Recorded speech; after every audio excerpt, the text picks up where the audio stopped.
Welcome to the Only Dream Big podcast, starring your host, Donnie Bedney. Only Dream Big is a podcast where Donnie will share tips and experiences on different topics, such as acquisition entrepreneurship, human capital, and the future of the workforce. He is the president of PSP Metrics and has been in the assessment and human capital management industry for more than 15 years, with the goal of driving change through people. As your guide on dreaming big, let's hear from the man himself. Donnie Bedney, and so excited today to actually sit down and have a conversation with, I'll say, one of my very first friends in my move to Pittsburgh, Sabrina Saunders Mosby. And she's going to tell you a little bit more about herself before we hop in today, but she runs an organization that I believe a number of cities across the country need, something like. I also believe that she is an amazing example of, strong Black female leader that we need as well, leading out in these efforts. Also happens to be a phenomenal wife, an amazing mommy to a really, really handsome little boy. That who knows, I believe Ty is trying to get some arranged marriage stuff going on with our daughter. But that's probably another conversation for another day. But so excited, Sabrina, to have you on the pod today, and would love to just have you introduce yourself a little bit to our listeners and talk a little bit more. Thank you so much, Donnie. I'm truly humbled to be invited to sit with you and have this conversation. You are growing to become one of, I think, our dearest Pittsburgh friends and family. It is exciting to be able to spend time in the professional space as well as the personal space, with people that are like-minded. It's, I think, a rare thing to cross paths and easily click and begin to build a relationship from there. So thanks so much for inviting me to have this conversation. You talked about Pittsburgh right off the bat, so clearly I'm here in Pittsburgh. I am a Pittsburgher, born and bred. Pittsburgh, the city of bridges. I have basically touted myself as a person that, hailing from the city of bridges, helps to ensure that other people cross those bridges. Wow! Yeah. That's been a part of my story. Know that improving our region starts with its people, and that's why when we first met, it was all about me making sure that you got ingrained in Pittsburgh and were connected in Pittsburgh and really felt at home. I'll talk a little bit about why that's also a part of what I do in my day job, but it's something that I personally care about as well. I've worked in a variety of different spaces, from the nonprofit space to the government sector, but it all started right after college, working in a community organization in my own community. That's where I realized the importance of relationships. It's a relationship that created an opportunity for a Black girl from the hood to get a job a couple of days after graduating from college with no plan. It was a relationship that I maintained that afforded me a mentor and then a sponsor that helped to support me early on in my career. And I've held true to those kinds of relationships, and I've consistently tried to keep those relationships as a part of what I do to pay it forward, so to speak. Yep.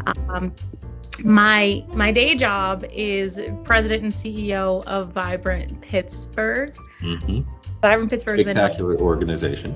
Yes, it's a nonprofit economic development organization, and essentially the organization was established to create a more diverse and inclusive Pittsburgh region. We really spearhead activities to attract and retain, and even to create opportunities to elevate the diversity of talent that is here and that we want to come to Pittsburgh and I'm in that role. So is it okay for me to still say I'm new in that role? It's an odd thing because of the pandemic, right? Yeah, I was going to say, I think we basically have fast forwarded like 18 months, of people's lives. And so I think it's fair to still say that you're new. Yeah, it's still not over, right? It's not. So I joined Vibrant Pittsburgh in November of 2019. And so a lot of things happened. Right before then, a gender equity report was released, basically saying that Pittsburgh was essentially the worst place to be if you were a Black woman, for a variety of reasons. I don't know if we're going to dig into that, but it's something that's been discussed widely. And then right at the beginning of 2020, we were hit with a pandemic. I found out that I was pregnant with my first child. Then a few months later, we had the death of George Floyd, which completely created an uptick in interest in the work that we do at Vibrant Pittsburgh. And then we're here today, right? We just celebrated my son's first birthday, and I'll be celebrating 2 years at Vibrant here in the fall. It feels like a whirlwind. Sure.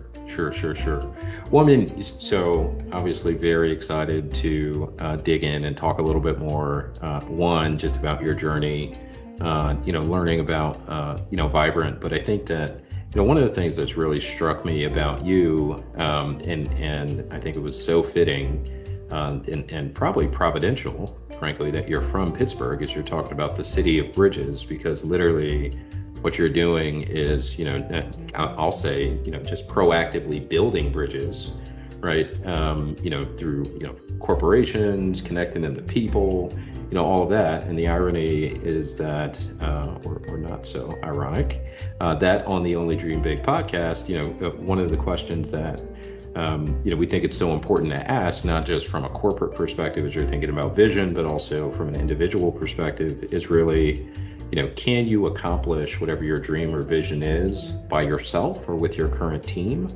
But since no person is an island, you effectively have to be able to, drive change with or through people. And that's literally what you do. Like, that is your full responsibility. And also, I think, probably one of your gifts, right? So, I mean, talk through, being in one of the, I'll say, older cities, in the United States of America, what's that been like, as far as how you ultimately kind of build those bridges? And then once a bridge is built, you still kind of have to convince people to go across it, right? People don't just necessarily just go across the bridge just because it's built. Yes, they don't necessarily do that. And I should mention that historically, those bridges weren't crossed in Pittsburgh. It's kind of funny. My family, I would say, is unique because we moved and we lived in different parts of the city when many people in similar situations grow up with their family in a certain community, and when someone passes away, they are still living there at that point in time. That is very common for the community that I grew up in. And so for us to have cross bridges, and for I grew up in a single parent household, so for my mom to move across bridges and to expose me to different communities, I think is a part of it. I didn't even consider it that way, but it's a part of one of the reasons why I believe it's so important for underrepresented populations, for Black and Brown young people to be exposed and to have access to all that our region, all that our world has to offer. Because if it had not been for those instances where we were meeting new people and being embraced by different communities, that I really wouldn't have built the bridges that I have and maintained and even established the relationships that I have as well. It's important to consider what happens when people are siloed in communities, right? They don't learn, who they're not connected to, what opportunities perhaps are missed. And so I benefited from those kinds of moves. And so my entire story is almost a testament to the importance of crossing those bridges. And I know we're thinking about it in a theoretical sense as well, right? So the idea of crossing bridges as it relates to perspective, and if we're talking about the work that we do at Vibrant, we've got to cross some bridges and to collaborate around things and changes for the region to make sure that things are better for everyone, so that all of our region's residents can thrive. Pittsburgh has this blue collar history where you think about hard workers, you think about steel. We've really transformed into a space for where it's eds and meds and tech, the mini Silicon Valley here in the Burgh, and it's exciting. Like Duolingo, Amazon, I believe, is there, right? Like huge. Really, it's really blowing up. We've got CMU and the University of Pittsburgh, and when I think about all of the opportunity that exists and what we are being highlighted for as a city, I just want to make sure that everyone who is here in this region, people that look like me and that don't, have an opportunity to experience all that we have to offer. And that has not always been the case. I know that's not something that is unique to Pittsburgh, but it's where I spend my time trying to effect change and trying to, of course, help people cross the bridges, whether it's in perspective, understanding, or even opinion, to improve the outcomes for everybody here. So I mean, if you can, let's dive in a little bit to that concept of crossing bridges, right? And how, just being able to be exposed to a different perspective or different world, one, how that's kind of impacted you, in your life. But then also, just practically speaking, for a lot of our listeners, one of our goals is just, can they receive some, practical and pragmatic nuggets that literally as soon as we're done, they can go and apply to their life, right? And so can you talk a little bit more about, advice that you would give, since you've had the ability of, hindsight now, what about folks who maybe are still living in the same town or region, that they've been in? What are some ways that they can, ultimately kind of look to cross bridges or connect with other people, perspective, et cetera, in order to kind of, bring some of their dreams or visions for their organizations or even personally to life? Well, I started by saying that I learned very early on the importance of relationships, and one of the things that I think is important as it relates to those relationships is that it's vital that those relationships are genuine as well as intentional, right? Sometimes we think that we need to make a connection to another person that's going to help elevate us, that's going to help pull us up or bring us into the fold, or create an opportunity for us, forgetting what we bring to the table, right? So people that have grown up in a particular community, that are still living there, their family, their parents live there, it's what they do, they buy a house in that community, and they work in that community, and so on and so forth. They have a perspective that is valuable to a variety of different people, whether they know it or not. Sure. And recognizing what you bring to the table, what your perspective means to, I think, an overarching community is vitally important. Not to discount your being because perhaps you didn't move out of your hometown, or you still live in that particular neighborhood, or what have you. I think that mentality is one that's based in fear. Okay. And so I would say that many of the conversations that I have with folks who are in that particular situation, living that reality, especially young people